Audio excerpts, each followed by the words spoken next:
निर्जीव चीजें जो होती है वो इसलिए निर्जीव है क्योंकि उनके पास कोशिका नहीं है। तो कोशिका सिद्धांत को देने के लिए सबसे पहले ये दो वैज्ञानिक आते हैं। उन्होंने सोचा कि पेड़ पौधों वाली इस बात को, ये प्राणी वैज्ञानिक है तो इन्होंने प्राणियों के ऊपर लागू करके देखा। आपको दिख जाती है एक पतली परत, ठीक है, लेकिन नई कोशिका आती कहां से, ये तो बताओ, ठीक है। हेलो फ्रेंड्स, कैसे हो आप सब। नीट कॉन्सेप्टो में आपका स्वागत है और आज हम शुरू कर रहे हैं अपनी कॉन्सेप्टो सीरीज का पहला लेक्चर, जिसके अंदर हम पढ़ने वाले हैं कोशिका जीवन की इकाई। तो चैप्टर को शुरू करने से पहले हम ये जान लेते हैं कि ये लेक्चर जो है किस किस को देखना चाहिए और इसमें हमारा रोड मैप क्या रहेगा। तो ये जो लेक्चर है ये बैकलॉग कवर करने के लिए बनाया गया है और आप जो है इसमें रिवीजन भी कर सकते हो, ठीक है। तो बैकलॉग कवर करने के लिए ये लेक्चर सफिशिएंट है, इनफ है। और इस लेक्चर के अंदर हम जो एनसीईआरटी 100% कवर करेंगे, टोटली एनसीईआरटी बेस्ड कंटेंट है और कुछ मोस्ट एक्सपेक्टेड क्वेश्चंस भी हम यहाँ पर साथ साथ में देख लेंगे। तो चलिए शुरू करते हैं। तो देखिए, कोशिका जो है जीवन की इकाई है, ठीक है, यानी कि कोशिका से जीवन आया है। कोशिका के बिना जीवन संभव नहीं है। इसका मतलब निर्जीव चीजें जो होती है वो इसलिए निर्जीव है क्योंकि उनके पास कोशिका नहीं है, लेकिन सजीव जो चीजें हैं उनके पास क्या है, जीवित कोशिका है, इसीलिए वो सजीव है। यानी कि जीवन जो है कोशिका के बिना संभव नहीं है। कैसे कैसे जीवन कोशिका के बिना संभव नहीं है। देखिए, कोशिका क्या होती है। कोशिका इस प्रकार की एक संरचना है जिसमें एक झिल्ली होती है, अंदर जो है कोशिका द्रव्य पाया जाता है और इसके अंदर होते हैं कुछ राइबोसोम। अगर ये तीन चीजें हैं तो हम इसको कोशिका कह सकते हैं, ठीक है। अगर ये तीन चीजें उपस्थित है हम इसको क्या कह सकते हैं, कोशिका कह सकते हैं। और इन तीन चीजों के बिना जीवन संभव नहीं है। देखिए कैसे, जीवन मतलब क्या, जीव किसको कह सकते हैं, जिसके अंदर उपापचय क्रियाएं हो रही हो, उपापचय क्रियाएं, उपापचय क्रियाएं, और जिसके अंदर क्या हो, चेतना हो, यानी कि संवेदनशीलता हो, ठीक है। उसे ये पता, वो वातावरण से जो है बातें कर सकता है, ठीक है। ये दो चीजें जीव के अंदर होती है और ये कोशिका के बिना कैसे संभव नहीं है। देखिए, उपापचय क्रियाएं कहाँ होती है, जीव द्रव्य में। और चेतना कहां से आती है, चेतना देखिए यहाँ पर जो राइबोसोम आपको दिख रहे हैं इसके अंदर, ठीक है, ये क्या करते हैं, प्रोटीन बनाते हैं और सूचक बनाते हैं। प्रोटीन से क्या बनते हैं, सूचक, और ये सूचक जो है एक दूसरे तक सूचनाएं आदान प्रदान करने का काम करते हैं। तो अगर मान लो ये कोशिका झिल्ली ना हो तो क्या ये कोशिका द्रव्य का कोई अस्तित्व रहेगा। जैसे मान लो ये कोशिका जल में है तो ये तो जल में घुल जाएगा, इसको अपनी बाउंड्री भी नहीं पता रहेगी कि कहां तक मैं मतलब हूं कोशिका, ठीक है। तो ये झिल्ली तो आवश्यक है, झिल्ली के बिना जीवन संभव नहीं है। इतनी बात में समझ में आ गई। और ये जो कोशिका द्रव्य है इसके अंदर उपापचय क्रियाएं होती है, यानी कि इसके बिना भी जीवन संभव नहीं। अगर ये नहीं तो कोशिका क्या हो गई, बिना उपापचय क्रियाएं की रासायनिक, जैव रासायनिक अभिक्रियाएं होंगी नहीं, तो इसमें जीवन आएगा भी नहीं, ठीक है। तो ये भी आवश्यक है और प्रोटीन भी आवश्यक है, सॉरी ये राइबोसोम, क्योंकि राइबोसोम के बिना कोशिका जो है बन तो जाएगी, लेकिन इसको पता, इसके जो अंदर के अंग है उनको पता नहीं रहेगा कि हम एक कोशिका के हैं और हमारी सीमाएं कितनी है। तो इनका आपस में कम्युनिकेशन जरूरी है, इसके लिए प्रोटीन की आवश्यकता होती है और वो राइबोसोम से आता है। यानी कि हमें इतनी बात समझ में आ गई कि जीवन चाहिए तो कोशिका आवश्यक है, इसीलिए जो कोशिका है जीवन की इकाई है। यानी कि कोशिका जो है अपने आप में एक जीव हो सकती है और कोशिका, कई सारी कोशिकाएं मिलकर भी जीव का निर्माण कर सकती है। यानी कि एक जो कोशिका है इसको हम कह सकते हैं ये क्या है, जीव है। और ऐसा जरूरी नहीं है जीव एक कोशिका ही होता है, बहुत सारी कोशिकाएं मिलकर भी जीवन बना सकती है। उसको हम बोल देते हैं बहुकोशिकीय, ठीक है। बहुत सारी कोशिकाएं हैं, बहुकोशिकीय। एक कोशिका से मिलकर बना जीव है एक कोशिकीय, लेकिन कोशिका की उपस्थिति होना जीव में आवश्यक है। तो ये जो एक कोशिकीय जीव होते हैं, देखिए कोशिका जो है बहुत ही छोटी होती है, इसको हम आंखों से तो देख नहीं सकते। तो एक कोशिकीय जीव जो है इनको हम सूक्ष्म जीव भी कह सकते हैं। ठीक है, सूक्ष्म जीव और इनको देखने के लिए हमें आवश्यकता पड़ती है सूक्ष्मदर्शी की। सूक्ष्मदर्शी की आवश्यकता पड़ती है। और सूक्ष्मदर्शी देखिए आपके एनसीईआरटी में दो प्रकार के दे रखे हैं, एक है फेज कंट्रास्ट और एक है इलेक्ट्रॉनिक। ये ज्यादा इंपॉर्टेंट नहीं है फेज कंट्रास्ट, और एक है इलेक्ट्रॉनिक सूक्ष्मदर्शी। ठीक है, तो ये जो बहुकोशिकीय जीव है इनमें क्या होता है, बहुत सारी कोशिकाएं। ये लो एक कोशिका बन गई, जीवन की संभावना यहीं से शुरू होगी। बहुत सारी कोशिकाएं मिलकर क्या बनाती है, एक जीव का निर्माण करती है, जिसे हम बहुकोशिकीय जीव कहते हैं। जैसे कि मैं और आप, ठीक है, आप अपने आसपास मच्छर वगैरह देखते हुए सभी बहुकोशिकीय है। तो देखिए यहाँ कोशिका जीवन की इकाई है, ये बात हमें पता चल गई। और कोशिका के बिना उपापचय क्रियाएं संभव नहीं है, यानी कि क्रियाएं, अगर जैविक क्रियाएं चाहिए तो कोशिका की आवश्यकता है। यानी कि हम ये कह सकते हैं कि कोशिका क्या है, बताओ, क्रियात्मक इकाई है। क्रियात्मक इकाई है।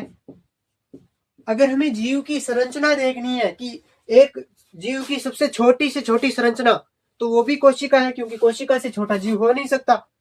तो ये संरचनात्मक इकाई भी है। संरचनात्मक इकाई, ठीक है, संरचनात्मक इकाई। संरचनात्मक इकाई यानी कि जीव की जो सबसे छोटी संरचना की इकाई हो सकती है वो ये कोशिका है।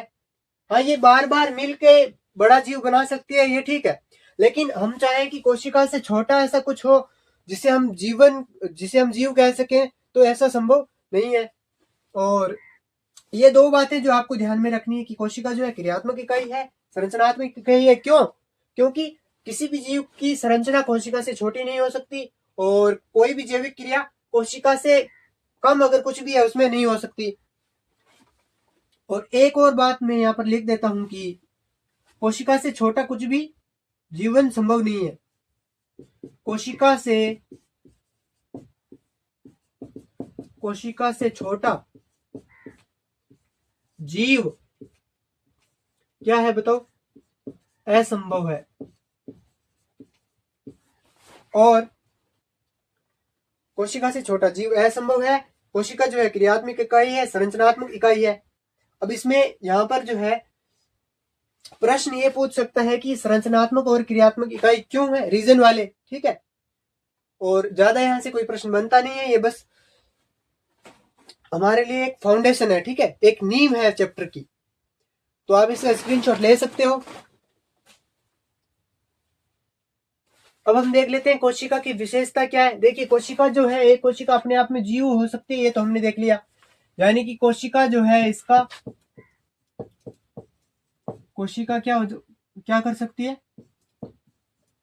स्वतंत्र जीवन यापन, ठीक है।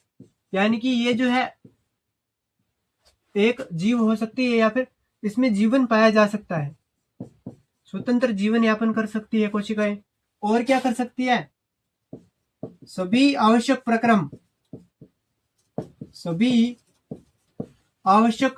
प्रक्रम स्वतः कर सकती है ये। लेकिन कम से कम एक कोशिका की आवश्यकता रहेगी। और अब हम देख लेते हैं कोशिका की खोज किसने की। देखिए कोशिका को वैसे तो बहुत पहले देखा गया था, लेकिन हमारी एनसीईआरटी में जो है दे रखा है रॉबर्ट हुक। कौन? रॉबर्ट हुक, जिन्होंने पहली बार जो है मृत कोशिका को देखा था, ठीक है, पेड़ की छाल में मृत कोशिका की खोज की थी इन्होंने 1665 में, ठीक है। और इसके बाद जो है आए ल्यूवेनहोक।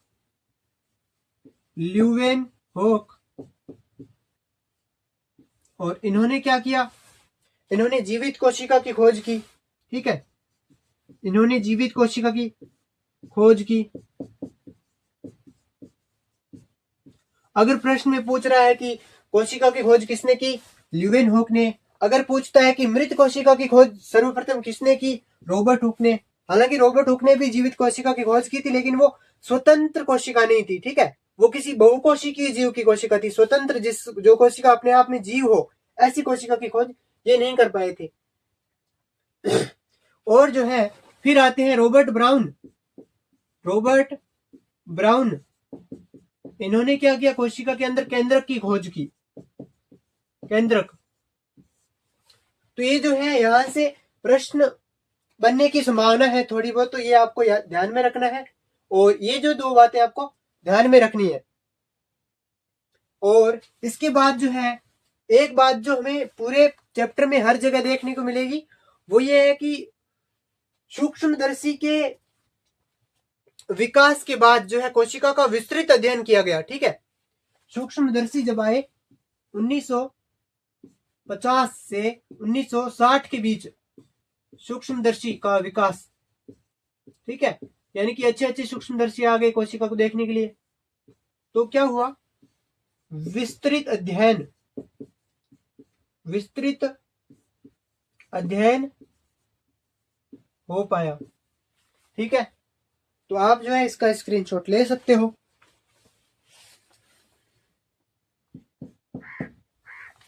हाँ, तो बात करते हैं कोशिका सिद्धांत की। तो कोशिका सिद्धांत को देने के लिए सबसे पहले ये दो वैज्ञानिक आते हैं। तो इनका नाम है मैथियस लाइडेन और थियोडोर स्वान। ये जो है जर्मन के वनस्पति वैज्ञानिक है, और ये भी जर्मन के प्राणी वैज्ञानिक है, ठीक है। यानी कि एक जो है बॉटनिस्ट है और एक जूलॉजिस्ट है। तो इन्होंने, ये जो दोनों है ये सहकर्मी है, यानी कि साथ में काम करते हैं। और सबसे पहले जो है मैथियस लाइडेन क्या करते हैं, इन्होंने 1838 में पेड़ पौधों के ऊपर रिसर्च की। इन्होंने देखा कि जो पेड़ पौधे हैं ये कुछ छोटी छोटी संरचनाओं से बने हुए हैं, ठीक है। इन्होंने कहा कि सभी पेड़ पौधे किससे बने हुए हैं, कोशिकाओं से बने हुए हैं, ठीक है। ये बात इन्होंने बोली, कोशिकाओं से बने हैं, ठीक है। और ये कोशिकाएं क्या करती है, उत्तक बनाती है, ठीक है। ये बात इन्होंने बोली। तो फिर जो इनके साथी हैं थियोडोर स्वान, इन्होंने सोचा कि पेड़ पौधों वाली इस बात को, ये प्राणी वैज्ञानिक है, तो इन्होंने प्राणियों के ऊपर लागू करके देखा। तो इनको पता चला कि जो प्राणी जो है इनके कोशिका के ऊपर, इन्होंने देखा कि ये भी जो है कोशिकाओं से ही मिलके बने हैं, लेकिन इनकी कोशिकाओं के ऊपर इनको एक पता चलता है कि एक पतली परत इनको दिख जाती है, एक पतली परत, ठीक है। जो जंतुओं की जो कोशिका है उसके ऊपर एक पतली परत इनको दिख जाती है, जिसको फिर बाद में नाम दे दिया गया जीव द्रव्य झिल्ली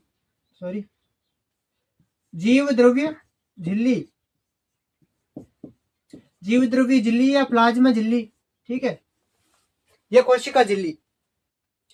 तो इन्होंने जो है इस पतली परत की खोज की।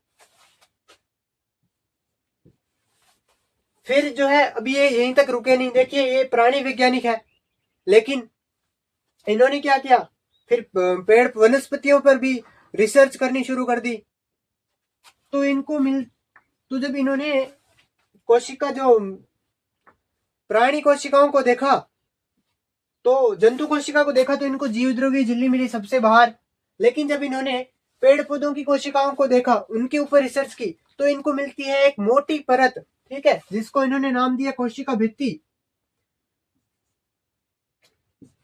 पादपों की कोशिका के बाहर एक मोटी परत, जिसको इन्होंने क्या नाम दिया, कोशिका भित्ति।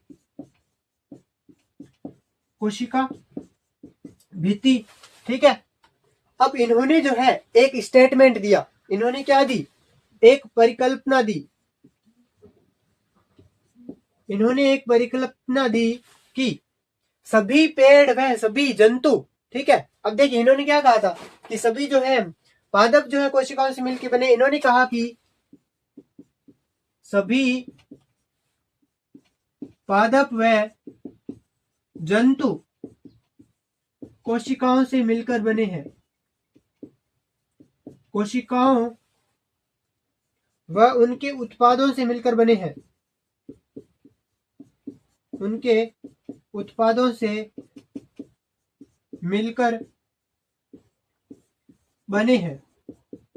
उत्पादों से मतलब क्या है, जैसे कि एंजाइम्स हो गए, ठीक है, जैसे नाखून है, बाल है, ये कोशिकाएं नहीं होती लेकिन कोशिका के ही उत्पाद होते हैं, ठीक है। जैसे श्लेष्मा है, ये सारी चीजें कोशिका नहीं होती इनके अंदर, ठीक है, लेकिन ये कोशिका से ही बने हुए उत्पाद हैं। तो जीव जो है सभी पादप और जंतु कोशिकाओं व उनके उत्पादों से मिलकर बनते हैं, ये परिकल्पना ये देते हैं। तो इनकी और इनकी बात क्या है, लगभग समान है। इन्होंने कहा कि पेड़ पौधों जो है कोशिकाओं से बने हैं, ये कह रहे हैं पादप और जंतु दोनों ही कोशिकाओं से बने हैं। तो फिर इन्होंने क्या किया, ये दोनों साथ में मिलके कोशिका सिद्धांत देते हैं, ठीक है, साथ में मिलके क्या करते हैं, कोशिका सिद्धांत देते हैं। आप जो है इसका स्क्रीनशॉट ले सकते हो।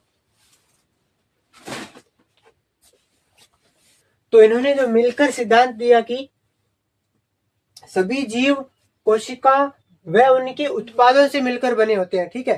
पहले कहा कि सभी पादप कोशिकाओं से मिलकर बने होते हैं, फिर कहा सभी जंतु और पादप, और अब कह रहे हैं सभी जीव, ठीक है, कि सभी जीव जो है कोशिका और उनके उत्पादों से मिलकर बने होते हैं। ये बात इन्होंने दोनों ने मिलकर एक सिद्धांत दिया। अब इस सिद्धांत की एक कमी है। इन्होंने कहा ठीक है, सभी जीव जो है कोशिका के और उनके उत्पादों से मिलकर बने हैं, लेकिन नई कोशिका आती कहां से, ये तो बताओ, ठीक है। तो ये थ्योरी जो है ये बताने में असफल रही कि नई कोशिकाएं कैसे आती है। फिर जो है आते हैं रडोल्फ विर्चो। कौन आते हैं, फिर जो है रडोल्फ विर्चो आते हैं। रडोल्फ विर्चो ये आते हैं 1855 में। इन्होंने क्या किया, इसको रूपांतरण कर दिया। कोशिका, ये तो देखिए मूल है, इसके अंदर इन्होंने रूपांतरण कर दिया कि प्रत्येक नई कोशिका का निर्माण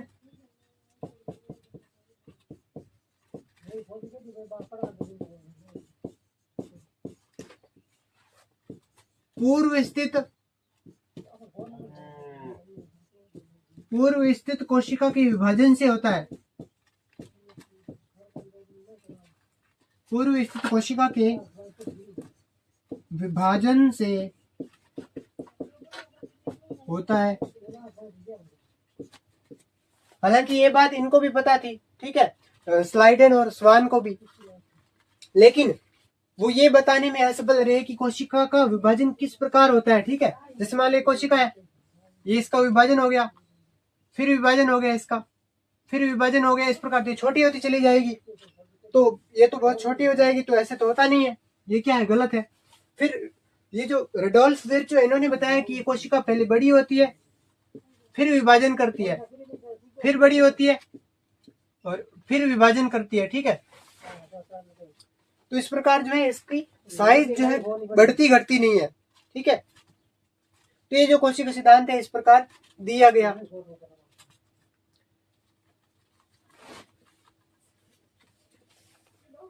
अभी हम कोशिका का समग्र अवलोकन कर लेते हैं, ठीक है, यानी कि हर एक चीज का थोड़ा थोड़ा ओवरव्यू लेंगे। तो देखिए कोशिका कुछ इस प्रकार की होती है। उसके अंदर जो है केंद्रक पाया जाता है, केंद्रक के अंदर जो है केंद्रक द्रव्य पाया जाता है, और केंद्रक ये जो है इसका गुणसूत्र है, यानी कि कोशिका का मस्तिष्क है ये, ठीक है। इसके अंदर जो है डीएनए पाया जाता है, ठीक है, गुणसूत्र होते हैं और गुणसूत्र के अंदर डीएनए पाए जाते हैं।